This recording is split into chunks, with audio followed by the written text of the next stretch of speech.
Good morning, Excellencies, distinguished guests, colleagues, and partners.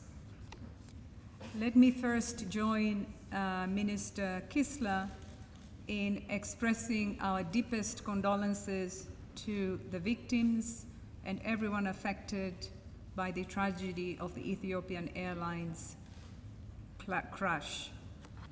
Honorable Minister Sim Kissler, Minister of Environment for Estonia and President of the Fourth UN Environment Assembly, my colleague Maimuna Maud Sharif, Acting Director General of UN Office in Nairobi and Executive Director of UN Habitat, the Honorable Minister of Environment of the Republic of Kenya, Honorable Mr. Keriako Tobiko, Excellencies, ladies and gentlemen.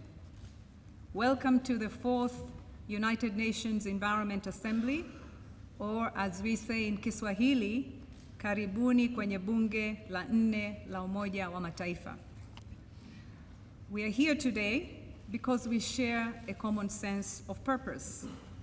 We can no longer delay taking action to protect people and planet. And the good news is that around the world, there are many examples of people, governments, enterprises, civil society that are not willing to wait to change our collective future. In Cameroon, for example, farmers use solar-powered dryers to dry cassava crop.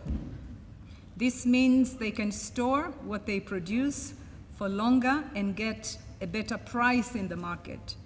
In the Philippines, a textile startup collects waste and transforms them into footwear and fashion accessories.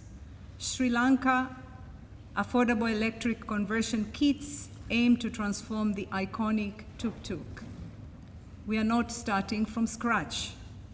These innovations challenge the very basis on how we treat our planet. We can no longer grow now and clean up later. We have reached the planet's limits. Excellencies, ladies and gentlemen, it is clear that we need to transform the way we live, how we produce, and the choices we make. And we have the power to do so. We have grown at the expense of nature, and it is time to turn a 360-degree U-turn. We have compelling science that lays out the urgency with which we must act. Last year, the Intergovernmental Panel on Climate Change released a report saying that we must quickly and drastically reduce our climate warming emissions. A few weeks later, UN Environment's Emissions Gap Report concluded that in order to avoid a rise of more than 1.5 degrees centigrade in global temperatures, we need to step up climate action 5 times. So what could this transformation look like? 1, we need to move quickly to a low-carbon, green economy that by 2050 reduces fossil fuel by 80%. 2, it is time to be kinder to the environment in how we produce food, reducing the environmental impact of food production by 2/3. 3, we need to achieve a near-zero waste economy by 2050. Circularity must be the driving force for the future we want. This week, thousands of us are gathering here in Nairobi. Your commitment sends a strong signal to the world that we can achieve these ambitions. The presence of almost 100 ministers of the environment demonstrate the political will is not in short supply. Partnerships will be the glue that bind us together because a healthy planet depends on us all. Innovation will be the heartbeat of the transformation we want, and this cannot happen by itself. Policies and incentives to spur innovation and sustainable consumption and production must be backed up by efforts to build implementation capacity.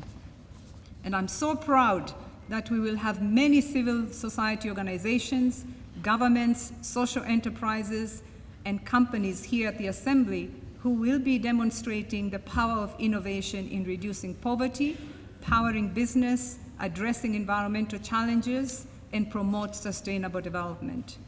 What is clear is that the appetite to change the way we live and consume does exist.